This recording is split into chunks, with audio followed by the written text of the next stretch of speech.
Hello, you granddad smashers. How are you? Welcome back to the Scry Syndrome podcast. Hope you're well. You didn't think I was going to say that, but hey, granddads never get any sexual pleasure. So, hey, I thought we'd flip the script. I'm your host, Ben Gilman.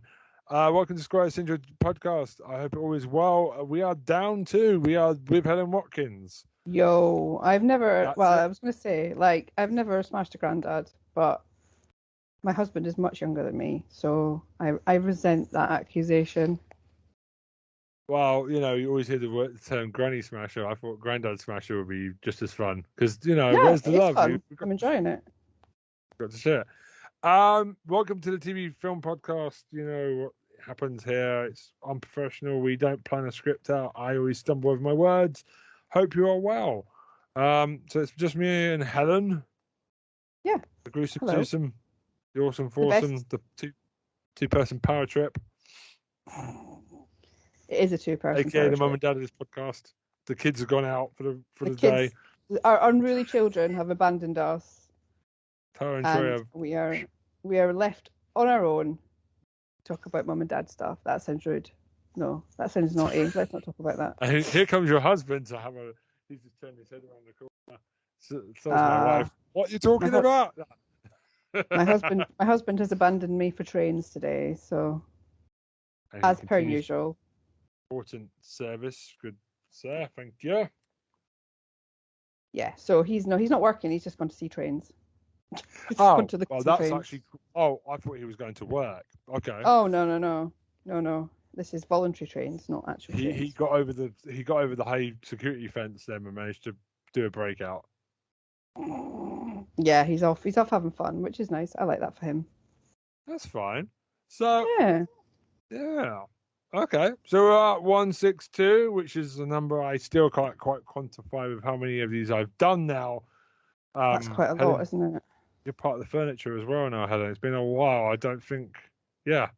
It's certainly been a long time, hasn't it? Yeah, it was good to come on board. I've enjoyed it. Yeah, Right. coming through and Okay. all the different what's the word I'm looking for? Incarnations of Square Eye Syndrome. So Yeah, it's we're like been a doctor. We're always regenerating. Hopefully, we don't regenerate ever again. yeah, we're on a good regeneration, but you might see something in the anniversary specials and think like maybe we do need to regenerate. Who Ooh, knows? who do you want to leave the syndrome? We'll put up a poll. No, let's not do that. No, I mean I'm not talking about like regenerating everybody. Just like we might have somebody come along who wants to join us, who's brings a different dimension. Who knows? You never know. You never know. Yeah, they might You threaten us never with know. death threats. You never know. It might be an exciting person. Might be a quiet person. Who knows? Um, if you want to apply, no, I'm joking. Oh, well, maybe you can. I don't know. This podcast is never planned out that well. No, Generally, is done by the seat of the pants. that's the best way though. Like I don't. Anytime I can go and hear somebody read out a script, like let's not do that. Let's have fun. Let's be unpredictable. The best podcasts are the ones where it sounds like friends. I don't want this to be a business. This is just a side hustle for us. Like, we don't get money for this. We just have a laugh. Yeah, and I think even the ones that are scripted, the best bits are always the bits when they go off script. So Exactly. Anyway, one of the things I want to talk about before I forget is that me and my husband did the Barbieheimer double a few weeks ago. Okay. So we saw them both on the same day, one after the other. We saw Oppenheimer first and then Barbie. And I'm really glad I did it that way because Oppenheimer was a lot. It was a lot. And I know it's a sensitive topic, and I think I'm really pissed off that they didn't lean into that. Like, I think Christopher Nolan, and I know that if I dare criticize Christopher Nolan, a lot of men will want to come and tell me that I'm wrong. But Christopher Nolan needs to stop making films about men talking to each other. He's a very overrated director. They're boring as fuck. Putting loads of men in a film and having it be about them talking and not about anything important doesn't necessarily make good cinema. But people who don't understand what makes a good film will go, oh, well, there's loads of men in it and they're all talking, and it's really boring. So it must be a good film. This is why Dark Knight Returns is not the best superhero movie of all time, and why Heath No. Ledger is in Jack Nicholson's shadow. That's Yeah. why the original Batman is still the best Batman film, because it is wanky, self-indulgent shit.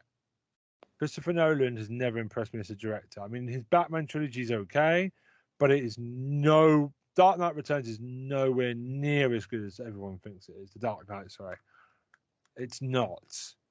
All of them are just so boring, like just so boring. And I think there was so many interesting stories that happened in the Manhattan Project that aren't about one guy wanting to get his end away with Florence Pugh and then being all like, oh, this is horrible, I've killed loads of people. Yes, it is horrible. It's fucking horrible. Like what you and your project did to hundreds of thousands of people was absolutely incapable. I'm incapable of describing the horror that man inflicted. And it's like, oh, he's just a small baby though. You know, he's just a small baby that doesn't understand his feelings, and he's just a small baby that's been victimized by this being politician man for making a joke about him. Like, no, this is not a fluffy story. This is not somebody that needs to be humanized. This is not a situation that needs to be humanized. This is a horrible thing that happened, and hundreds of thousands of people either died or have been, like, affected in ways that, for generations, that we can't even begin to describe. I do not need a film about how he's just a small bean. Barbie, on the other hand, cinematic masterpiece. Harley Quinn, will you be my Barbie? How is she? She was so good. She was absolutely brilliant. She just nailed that whole like toxic positivity thing. Absolutely proper, like Rictus grin, but still like kind of quite human. Ryan Gosling, career making performance. He was absolutely brilliant. Really important things to say about the patriarchy in films and the way that women are treated by society, and the fact that men who watch Barbie are furious that all the men are only there to kind of further, they don't exist if the woman isn't there. They only exist to further the plot. They don't have any of their needs taken into account. Is exactly the point. Like, all the men in the Barbie movie are eye candy. They don't like it when she's on the other foot, do they? They really don't, no. And it's like, they will talk about, like, they love The Wolf of Wall Street, where Margot Robbie's in pigtails being a plot device. Yeah. But if the shoe's on the other foot, they're all like, oh, this is horrible. Men, you can't treat men like this. This is awful. And then women come out just like, yes, thank you. Yeah. This is fantastic. And it's well written as well. Sometimes it's not done well, but from what I've heard, this movie. Oh, it's amazing. It's not what people thought it was. I think everybody was expecting a dumb movie, but it's actually surprised people. And some people have kicked off going, oh, they hid it so that it wouldn't get negative reviews. And I think, no, what they did was they didn't tell you much about the movie. And I think, people, they're surprised about how deep the movie was. Yeah, it's very deep. I was interested to see what it was going to be about. Because you think Margot Robbie's a producer, and I was wondering if she's not going to let it be some vapid shit show. She's going to do something with it. I was not surprised when it was deeper than people thought it was. Lots of people watching the hilarious reaction to it on the internet. It's just been, people are so threatened. If you don't like it, do not watch it. Yeah, exactly. And all the men on the that are angry about it are like so close to the point. But it is really good. I'm not gonna say too much about it because I don't want to spoil it for people. It's probably best to go in blind, like not knowing much about it at all. But it surprised me in lots of ways. Like, it was really entertaining. It was really, it said a lot. It was thoughtful. It was thought-provoking. It acknowledged the problems with Barbie without kind of like vilifying it. like, because we all know that, that Barbie is an impossible beauty standard, an impossible body image, and all of those things. But that's, that's the problem with a lot of the way that women are treated in this world, and it's like it's all about fitting into impossible standards, and the film kind of talks about that a lot. And it's just really good, and like everybody who is in it, like I think a lot of the cast are British, so like there's a lot of Skins. I think there's a couple of people from Skins, a couple of people from Sex Education, like yeah, and Emma I want him in a Mackey. pink TARDIS now, please. Just do something with it. Yeah, and then like Sharon Did you see Rooney, the who's pink always TARDIS great in it. that the Barbie lot used? Yeah, it was Promote it? amazing. The promotion, it was so good. Yeah, no, I'm just really impressed by it. It's really worth watching, and yeah, I would suggest it. Oppenheimer, not so much. Like, there's better stuff out there about him that doesn't center on who he was shagging.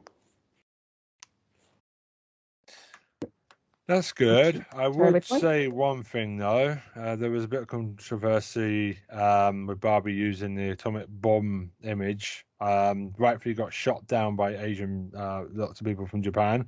That's just be more careful in the advertising in the future. Using I don't think footage they of did. Hiroshima. Did they Yeah, do they that? used footage of Hiroshima to because they were beating Oppenheimer at the box office. Twitter, the account of like the movie, they Oh yeah, no, apologized for it, but that's just be well, as long careful because yeah, you don't want the positivity of the movie to be overshadowed by racism. So I'm sure they didn't mean to do it because Oppenheimer's about the atomic bomb, but like that's just be careful. Like I said last week, that's just be careful of sensitivity because that's the first mistake that they've made in the movie, I think. yeah. And they have But apologized for it, but again, well, that's something. Let's be careful of what we use and remember historical shit from the past and how we approach things. Especially because we're British, Helen. I think we're quite. Sometimes we forget the stuff, and we're learning it. No.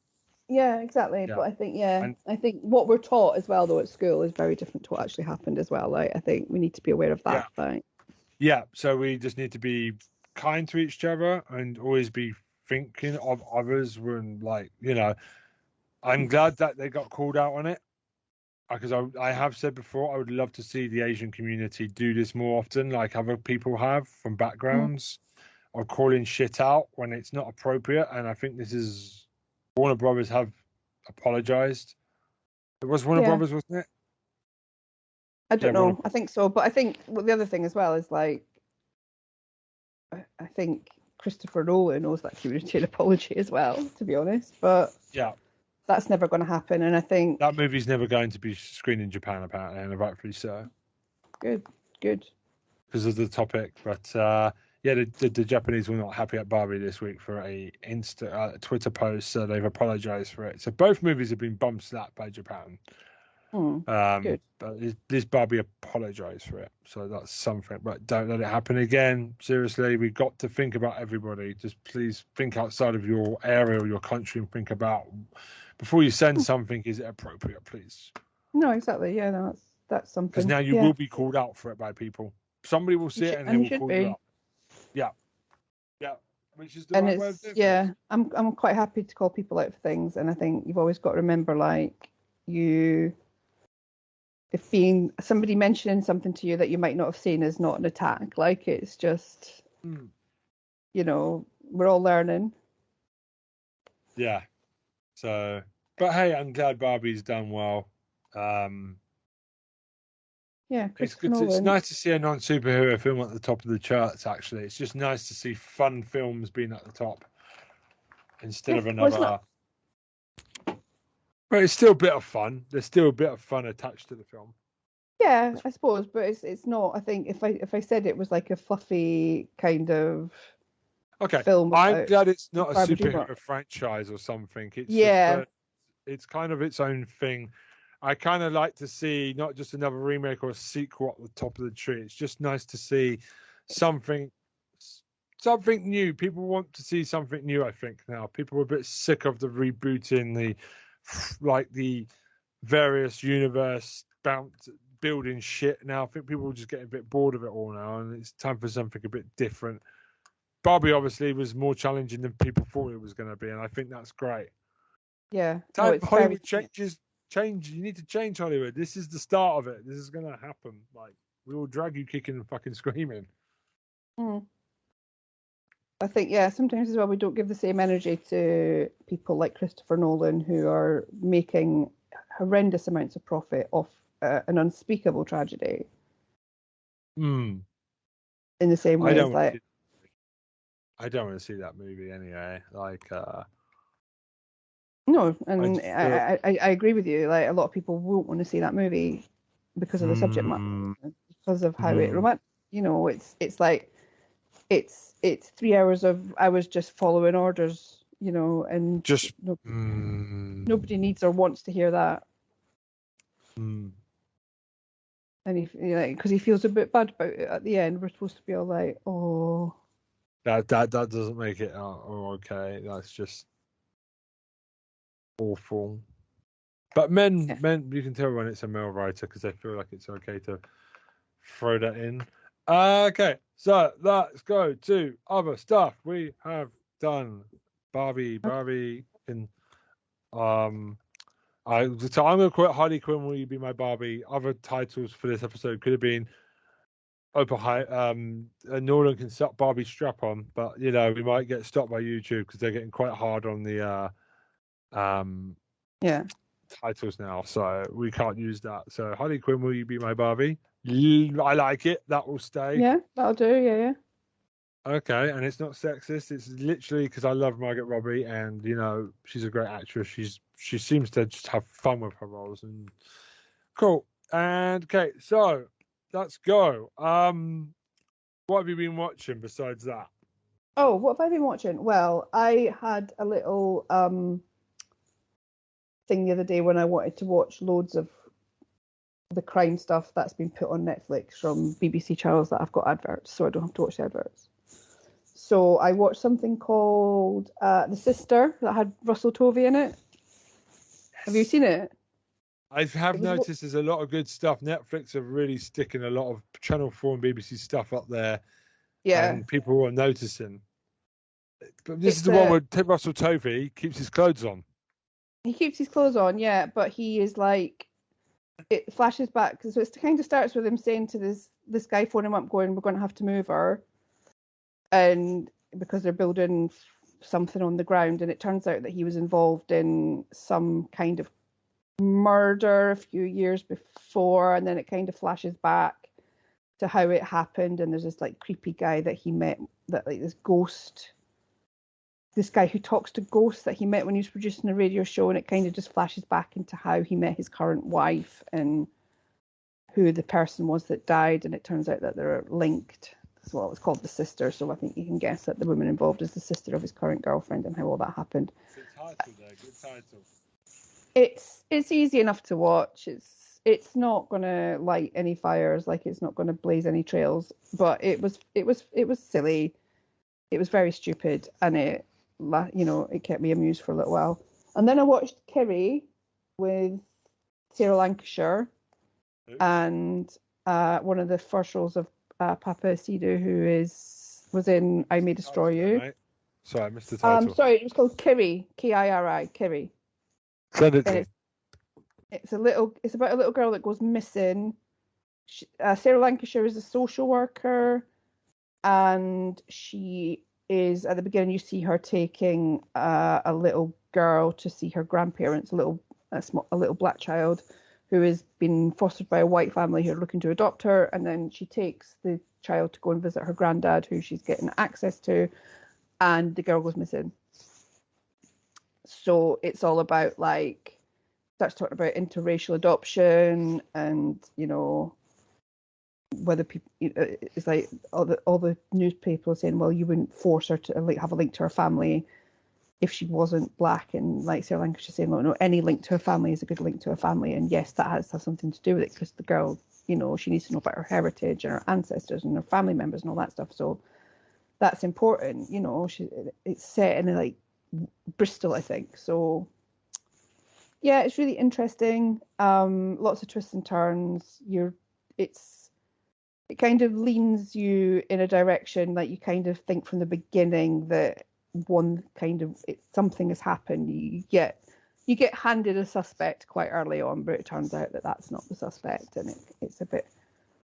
So the little girl's been taken into care because her father, her mum died of a drug overdose, and her father was thought to be involved, and she's going back to her grandparents' house and under the condition that she doesn't see her dad, but her dad ends up coming, and that's when she goes missing. So everybody thinks that it's the dad that took her, but it kind of goes a bit twisty and turny from there.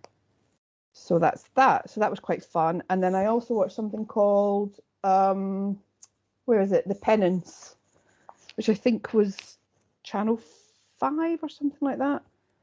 But it's about it starts out with a family who get the police coming to the door saying that their son has died in Thailand. And then they end up going to like a support group for people who have lost family members. And they meet this young guy called Jed, played by Nico Milanegro, who was in My Mad Fat Diary. And it turns out that he's not who he says he is, and all that stuff, twisty turny. But it's got Julie Graham in it as well, who's always fantastic and everything. So that was the stuff that I watched that was a bit older.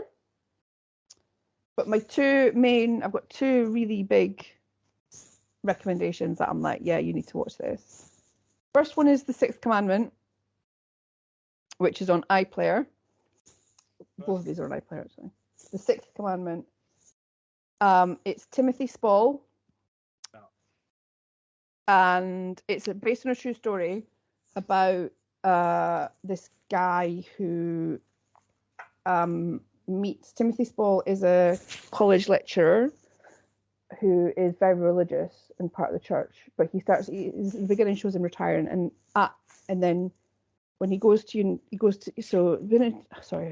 beginning shows him retiring from a secondary school, and then he decides that in his retirement he's going to go and lecture at a university, and then at the university he meets this young guy and they start having a romance, and then Timothy Spall ends up dying, and there's a bit of suspicion around the guy that's living with him, but nothing solid. And then the guy moves in with one of Timothy Spall's neighbours, and she ends up nearly dying. So it turns out that this guy's poisoning them and making them think that they've got dementia and giving them hallucinogens, but actually he's just after their money. So it follows this. It's a real life case.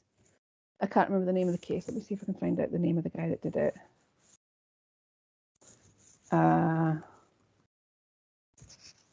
So yeah, basically it's based on a true story, but it's really good fun. Not good fun, but you know what I mean. Like, it's really well made. It's really interesting. There's lots going on. Good cast. So there's Timothy Spall, Anne Reid's in it, Sheila Hancock's in it, Doc Brown's in it. So just a lot of really good people, and I really enjoyed it. I'm trying to remember the name of the guy that did the murders.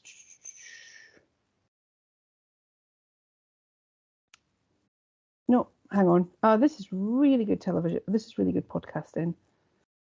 Yeah, Googling live on air.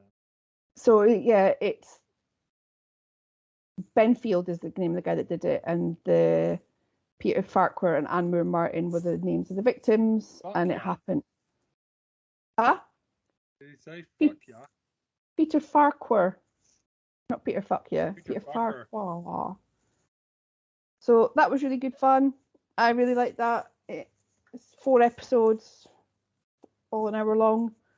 Really good stuff. And then the second one was one that took me a bit by surprise, and it was something called Wolf. Yes, now this is on my to-do list, this one. Which is on iPlayer.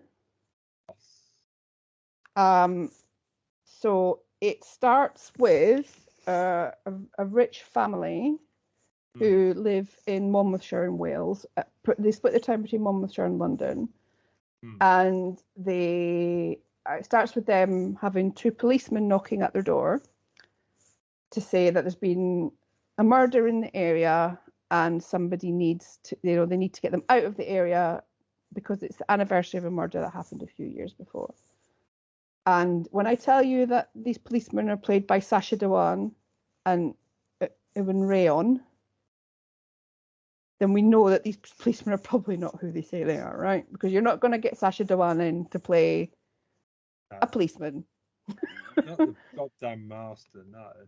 You're not going to get the master and the panty sniffer in if you want to play some straightforward The people. only good bit of the whole of Jodie Whittaker's reign was him, pretty much. Dear Lord. So it starts out with this, like, these people in a house being told that they've got to get out, and then that's kind of bookended with this policeman that you see, and he's back in his family home, and his little brother went missing many, many years before, and he thinks it was the neighbor that took him. So he is watching the neighbor, trying to figure out what happened to his brother, and then he ends up going to Monmouthshire to follow up the trail for something that happened. I think he goes to speak to somebody who was in prison with the person that he thinks took his brother.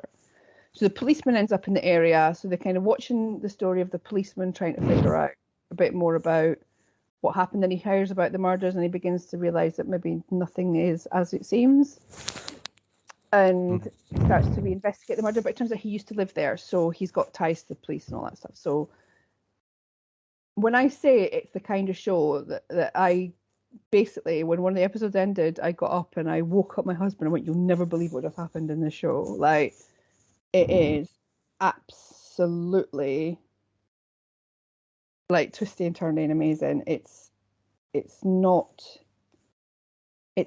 easy to ignore. Like, it's so good. Like, when I say it's good, it's really good. So it's like there's like 3 or 4 threads going on, and the first episode is a bit boring. I think it needs to ramp up after it ramps up significantly on the second episode. But it is literally one that's just going to leave you going, "What the hell have I just watched?" after every single episode. That's good TV, though. Yeah, I've heard Wolf has been getting really good praise from the media. Yeah, and when I say that, like, Sacha Dhawan and Ewan Rayon are having the time of their life, I am not exaggerating. They are really enjoying themselves. The directors and the producers know exactly who they've cast. It is very good, and the whodunit element doesn't. Yeah, it's it keeps you guessing until the end. Let's say. So it's over now, right? 6 episodes. It's over. It's all but it ends on a kind of cliffhanger, and season 2. Kind of, yeah, but it's a cliffhanger about the main policeman character. So, and apparently he's in loads of books that the person that wrote the book for Wolf has written loads of books around this character. Okay. So yeah, there's potential for more, put it that way, and all very, very unhinged. So yeah, I'm looking forward to more. Really am. Okay. That's it for me, I think. Woohoo! I finished Black Mirror as well, by the way. How did you find Black Mirror? I quite liked it. I'm not. People bitching about the lack of technology, but I feel like it's about humanity. It was never always been about humanity, so I don't feel like there's any. They're moving away from technology as much as possible. Is fine. I think most of it was good, except for the paparazzi one, which was so shit. The other 4 were pretty good in their own ways. I like the paparazzi one. I kind of No, Helen, it was awful. No. I mean, I see what they were trying to do with it. Put it that way, like it shit. Like, at what point do we stop hounding celebrities? Like, we've literally hounded this person. We have literally hounded them into a dog. A fucking werewolf. That was the bit where I just like, oh, fuck off. That's awful. I don't know. It's all right. I mean, obviously, the supernatural one, the last one, was really well done, but that was the whole episode. It baked into it. I can understand that. Some people have really kicked off. Like people don't like new stuff, but they complain when new stuff isn't done. So when Black Mirror tried to innovate outside of the boundaries, which I think it was mostly successful, people have been really bitching and moaning about it. But I feel like there's no trouble with it. I feel like it's a good idea to have that. Yeah, and I loved that it was nearly all filmed in West London as well. The last episode. Yeah, But and I love the fact that that main character was from Red Rose, which was a good BBC show last year about phone apps, holding people to ransom that about what to do. that Yeah, actor that was in the last episode, she's amazing in everything. Like she's popping up amazing a lot. in she was amazing in We Are Lady part, and she was so good in Killing Eve. She's fantastic. She's popping up everywhere, and she's very cute as well. Yeah. Somebody described her to me as like she's got the cuteness of a Luna Lovegood from Harry Potter. I was like, I can see it. She's got a very young, cute face. And I think people are like, oh yeah, she's kind of got this amazing face that I just can't take my eyes off. Yeah, but she's very good at playing unhinged as well. Like when she was in Killing Eve, she was absolutely unhinged in that program. I haven't seen that yet. I need to watch Killing Eve actually. Don't bother. Like just stop after the first series. That's all you need. The rest of it just doesn't exist in my mind. Not building it up well for me if you're telling me to watch one season when I need to watch everything. I'm a mentality monster. I need to eat the whole thing. Yeah, they should have stopped after the first series. So I finished season 3 of Stranger Things. Oh yeah, what do you think? Good Is still. Season 3 the one that had the episode that just didn't make any sense in the middle of it and didn't put anything towards the plot? Is that the one? That might be season 4. The one where 11 just goes off and has a little adventure on her own? I don't think we've had that one yet. That might be season 4. I think it might be season 4. Oh no, that's season 2 where there was like another character. Was that the one where she went to New York? No, that hasn't happened to me yet. I think it's season 4. Yeah, I think it is. But I still kind of feel like my worry is with I've seen how long season 4 episodes are, and you've got too many characters. You've got a lot of good characters. The character size is fine. I'm still concerned that there's going to be too many characters. Like it's going to be too much fluff because you're going to have to fill an hour and a half each week in season 4.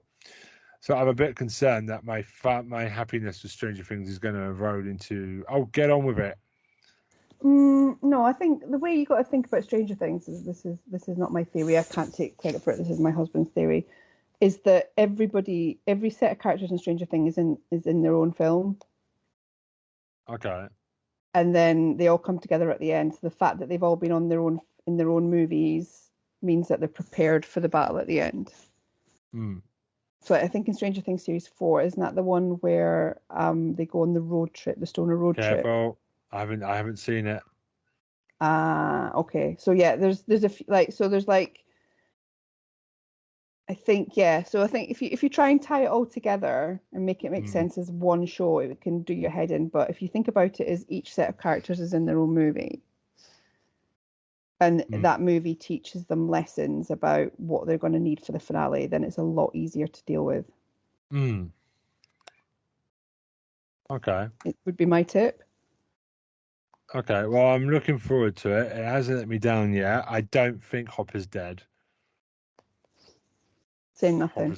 Hopper's not dead because they're at the credit scene. They've gone the American, like this is American. Hopper's there.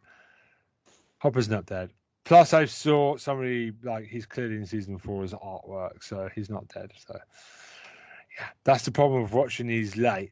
It's not a surprise to me, but I'm looking forward to it. I still like all the characters. They somehow managed to find room for everybody to do stuff. And I enjoy it. No, it's good. It's what's supposed to be. It's good stuff. Enjoy the song over the tannoy. I don't know the characters' names anymore. Oh, Dustin and his girlfriend. Yeah. Can't remember who her name is. But yeah, never ending story. Tell me she comes back. I'm not saying anything. I nearly accidentally gave you a spoiler there, and you just about I love me. So I'm not going to give you a spoiler that you want. I do love the fact that she won't. She even through stuff is going on and he needs it urgently. She's got a set of rules to do. I kind of like that. That is quite funny. Exactly. No, it's a good show, and I think people love moaning about it because people like. I think the people that moan about Stranger Things are just people that like to be contrary, like just enjoy it. It's not supposed to be. It's not supposed to be like making loads of sense. What do you want? Exactly. I also watched. I've got a list here. Also watched. Finally got over to Disenchanted on Netflix, which is the Simpsons and the Futurama team's Netflix fantasy show. Okay, any good? I've not seen it. Very good. I feel like when they do fresh stuff, they're much funnier. And Yeah, I've been watching the new ruder. Futurama. How is that? It started out strong. Huh? They started out strong, but there's been a couple. The last episode was a bit of a stinker, but I'm gonna hold. Judgment. I've seen some more of it. I won't talk about The Simpsons anymore because I feel like that horse has been beaten and it's just not worth talking about The Simpsons anymore. But it's a fresh cast through some of the voices you recognise if you're a Simpsons or Futurama fan. A rebellious princess. And the thing is, unlike the other two shows, they remember everything and they come back to everything. So there's like an ongoing storyline, and the last part is dropping in a couple of months. So 5 seasons, about 50 episodes. They call them parts, but let's be honest, they're seasons. They're fucking seasons, aren't they? Yeah, definitely. And the storyline rolls from one bit to the next, and I like that. They've not done that a lot, like have episodes where you have to watch them in order. It's not standalone, which is a very interesting take from them. I'm enjoying it. It's funny. It feels like the old Simpsons where it feels fresh. The visual jokes are there. I think you'll like it. Cool. That's good. I think the thing that annoyed me about the new Futurama series is that the first episode was like it was like a satire about streaming services, and it's just like, oh, that's been done, mate. It's been done to death. And it was good. It was good. There was a lot of like background gags. There was a lot of good like freeze frame gags. Like we did spend a lot of time looking at the EPG that they put on, and it was fun. But it's like, come on, this has been done to death. And I know you like pointing out the elephant in the room, but some elephants just don't need pointing at. Yeah, that's kind of why I feel like they've bored me for a while. The creators, they kind of do stuff for too long, run everything into the ground. It's hard to be funny that long, periods. So they kind of need to switch it up a little bit. That's why The Simpsons is just not funny anymore. It's not the same anymore. No. I watched also Zom 100 Bucket List of the Dead. Okay. Which is a Japanese film, which should have been a series because really it's a long running comic. They could have done a lot more with a series and made it more bulky.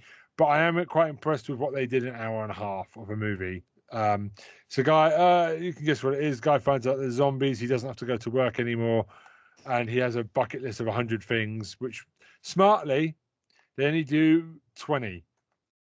Okay. So it's like, if there's more, they might continue it. But I feel like a lot of fans wanted a TV series because you could have explored it a bit more. But what they did, I didn't feel like they rushed it. Does that make sense? Like they didn't try and cram in the entire storyline. Apparently, according to what I understand, the fans said it took like the first couple of storylines and just kind of gave it time to breathe and didn't try to rush it in with all the characters like sometimes they tried to do. So it is funny. Like him just descending to fireworks off during a zombie apocalypse is quite funny from Tokyo Tower. Just doing general things like doing deliveries to people at their doors, bashing zombies out the way to give them fast food delivery and run off. It's not very serious. It's very stupid. Sounds good. Everybody wants to have sex, which is the first rule of a zombie movie. You're going to die. It's just like a road trip as well, halfway through. They did yoga on the sea and some various weird stuff, but I wanted this to be a series. This is the one thing I think you could have done at least 10 episodes and done like a one season of it and stretched it out a little bit, but it's fun. It's not too doom and gloom. It's like Shaun of the Dead. It has a real good laugh at it. But I think zombies have been done now. I'm kind of bored of zombies. It's kind of, my eyes roll when I see a zombie thing now. It's kind of difficult to do something original with zombies now. I think they need to go away for a while. They really need to go away, and we need to think about what we're going to do with zombies. Definitely. No, I think, let it breathe for a bit and then come back with something fresh again. Like, I think like Shaun of the Dead was really fresh when it came out because there hadn't been anything for a while like that. Even Zombieland did its own thing. Yeah, and it's like, give it a break for a little while. You're not going to find a new way to do zombies while you're still doing zombies to death, pardon the pun.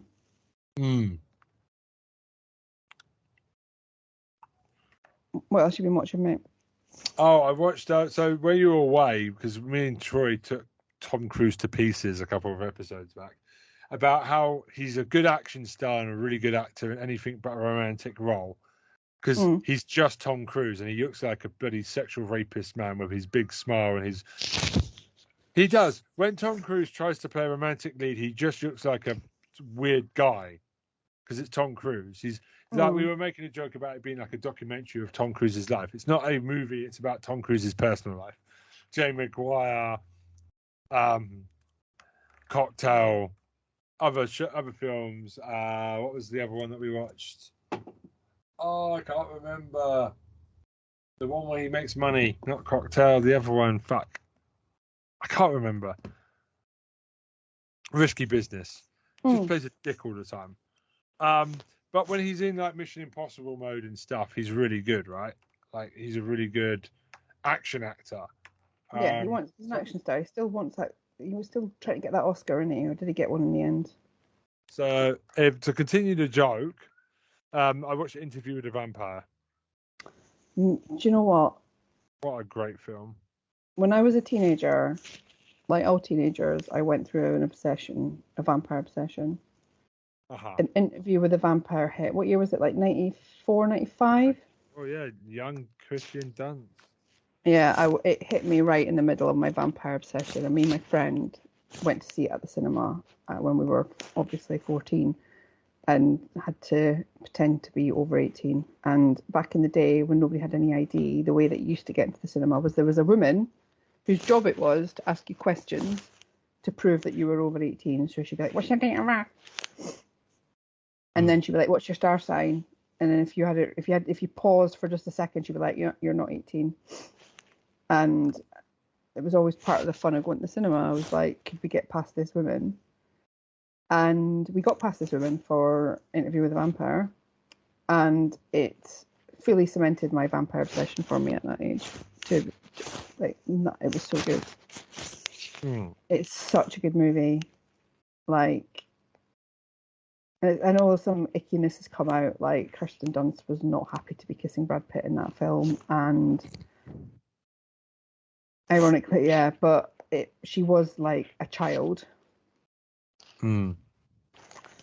So, yeah, maybe they wouldn't have done it in the same way now, but it is a very good film. About some of the practicalities of being a vampire. Like, being a vampire child is really annoying because you'll never be seen as an adult. That was really interesting take on it.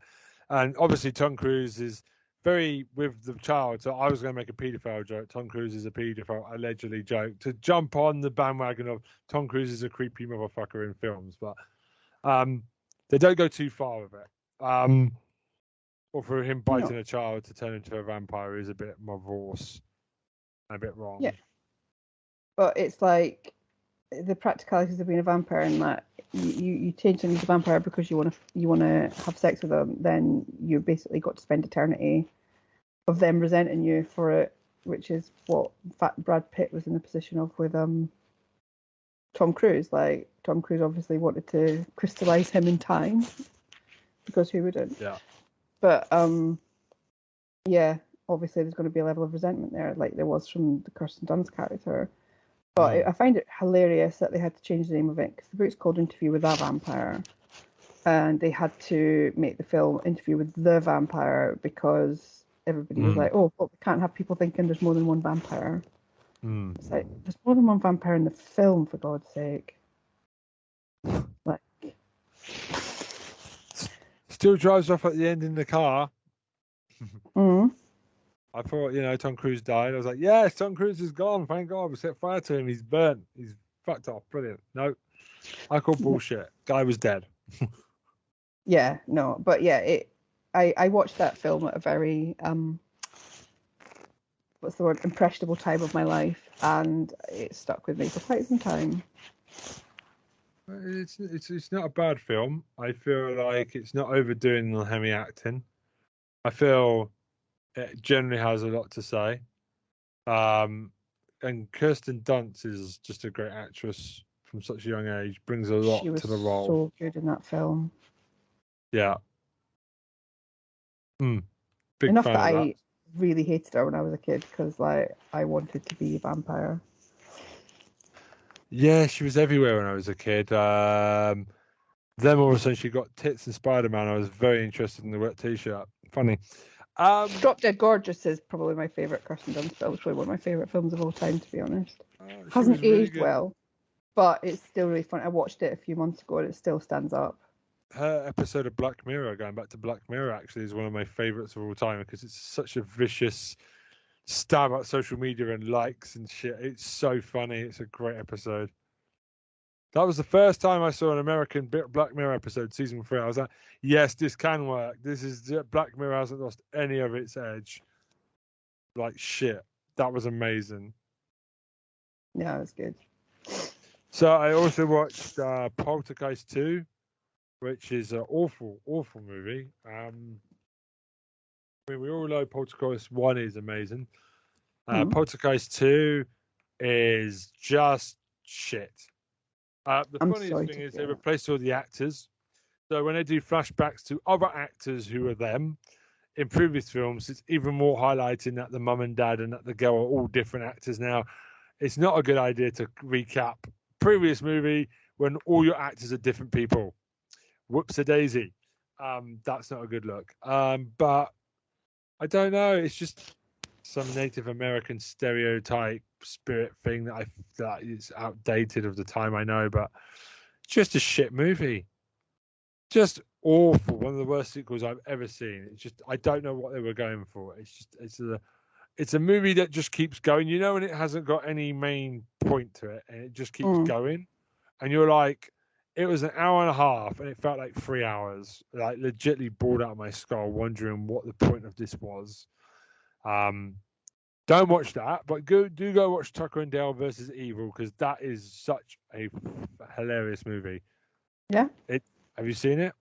I haven't, no. Okay, so I'm just gonna. It's about Tucker and Dale, who are two rednecks who live outside in the woods. Now, and the great thing is, there's a bunch of people that go to party, like Friday the 13th style, and they happen to be in the vicinity when their friends accidentally fall over and kill themselves, and they just happen to be there. What they do is save one of the friends. And the wording is really funny because they keep misinterpreting it as they've kidnapped her or they've killed. It's the wording. There's one great scene in the woods where they're overhearing Dale and Tucker, and they've taken one of the girls who nearly drowned to the safety, and she thinks that's cool, taking her to the house. And the way they were talking, it sounds like they've killed her, but they were talking about one of their friends that got killed earlier. It's just really funny, and it just turns into this aggro battle of them trying to defend themselves, and they're innocent against even more arseholey frat boys. It's just really fucking hilarious. You should go watch it. It's on ITV Play right. Good to know. I was really surprised at how original it was, and people have told me to watch it for a while. So when it popped up on ITV, I was like, I better watch this because this is meant to be really funny, and it was. It was something different. Like, yeah. Boy Who Cried Wolf, basically. It's quite Sounds good. funny. Yeah, it's amazing. So that's that. What a Cool. long bunch of shit I've watched over the last 2 weeks. I feel like I've dropped Same. the shit in the toilet bowl and I feel empty. That's good. Yeah, always good to get it all out. Clear your stomach. Yeah. Clear your televisual stomach. I feel like I've had a night out in Ibiza and now I've thrown it all up, and I'm now ready to party again. So yeah, that is that this week. We are done. So We are done though, but yeah, thank you. okay, Again, have you got for anything that you want to say before we go? just that the email address and the Twitter address are in the description for anybody who wants to hit us up. Please do. Please follow us. Please send us an email.